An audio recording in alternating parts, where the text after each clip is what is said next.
Hello, I would like to welcome to the lecture series 2. So earlier we saw up to what do you mean by bankruptcy? So bankruptcy is basically when you lose the ability to repay the debt to the investors. So it means it's bankruptcy. So in order to overcome this bankruptcy, you have these two kinds of bankruptcy. One is Chapter 7 bankruptcy, and then Chapter 11 bankruptcy, right? So Chapter 7 mean, so it is like selling all the assets that are associated with the company, right? So it's like selling your company, and then with the money you have to pay off the creditors. But here what is the disadvantages is you will lose the business, and then sometimes your personal assets also you have to uh, sell, and then you have to pay off the creditors. But in case of Chapter 11 bankruptcy, what we'll do is it is like reorganization of the business, right? So it is like restructuring the business, like changing the people and doing the necessary stuff to repay the debts over the time, right? So in this case, Chapter 11 bankruptcy, the advantages is you can keep your business and asset while repaying the debts, right? But this process is very complex and expensive. So here then what are the consequences of bankruptcy? Bankruptcy can have long-term consequences for entrepreneurs, including the loss of asset, damage to credit score, legal dispute with creditors. So damage to the credit score mean in the business you will have some kind of a score to your business. So based on that only the investors will come and invest in your company. If you go bankruptcy, that credit score will go down, right? So it means in near future you won't be able to get investors to run your business.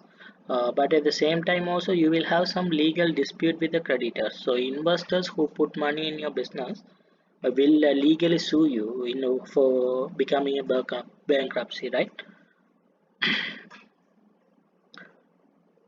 So, but however, bankruptcy can also provide entrepreneurs with a fresh start and an opportunity to learn from the past mistake, right? So this one kind of mistake advantages with the bankruptcy. Then we earlier we saw the entrepreneurial risk. So here what we are going to do is we are going to see in detail of those risks. So first one is introduction to financial risk.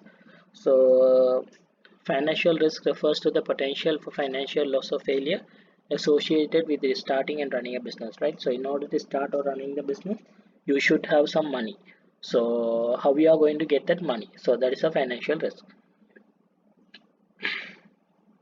So in the so that financial risk can be in two types. One is in order to start the business, then in order to run the business, right? So in the meantime, so 1 or 2 months into the business, you will try to, like, if you are unable to generate sufficient revenue to cover your expenses and make a profit, then there's a financial risk. So this financial risk may arise from various factors such as market fluctuation, unexpected expenses, and inadequate cash flow management, right? So these are the key factors you should focus in order to avoid financial risk. So here under financial risk, you see we have five types of financial risk. One is market risk, credit risk, liquidity risk, operational risk, and then financial risk mitigation strategies. So the last one is how to overcome this risk, right? So it means we have four types of financial risk. One is market risk. So market risk means this refers to the risk associated with the changes in the market that can affect the demand of a product or service. To mitigate market risk, entrepreneurs should conduct market research, diversify their customer base, and stay up to date with the industry trend.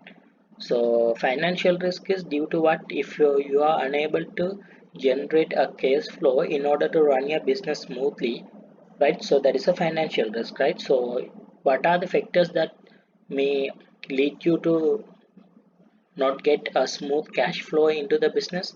So that is market risk. So market risk mean, before you start or before you release a product, what you need to do is you need to understand about the market that you're going to sell the product, right? So then only you should release the product. And also you should not release one product, you should target many customers, so that if one customer is down, another customer will be there to give you the money in order to run the business, at least if you are not making a uh, profit, right? Then credit risk. So this is associated with extending credit to the customers or suppliers who are unable to pay. So let's say if you are going to run a business, it doesn't mean that the customers will pay you at the moment you are giving the product, right? You should give them some time in order to in order for them to do the sales, and then they give you back the money, right? That is how the big businesses work. But so in order to with the, if what happens if they are unable to pay, that is a credit risk. So in order to mitigate this credit risk, so they should establish some credit policies and credit checks and monitor payment patterns, and by doing this, so you can mitigate this credit risk. Then a liquidity risk. This refers to the risk associated with not having sufficient cash to cover the expenses or unexpected events. So in cash, we have these two types. One is liquidity and non-liquidity. So liquidity risk means in your hand you should have the cash, right? If you are not having the cash, it means you are unable to meet your expenses, right? So it will be a huge problem. So to mitigate this liquidity risk, what you should do is you should develop a cash flow management plan, establish a line of credit, and maintain reserves. There should be always a reserve should be there, like the money should be there to run your business for 6 months, right? That is how you have to do it. Then operational risk. So operational risk refers to the risk associated with internal operations such as supply chain disruptions or employee turnover. So, to mitigate operational risk, entrepreneurs should develop contingency plans, establish robust supply chain relationship, and maintain employee retention programs. Right.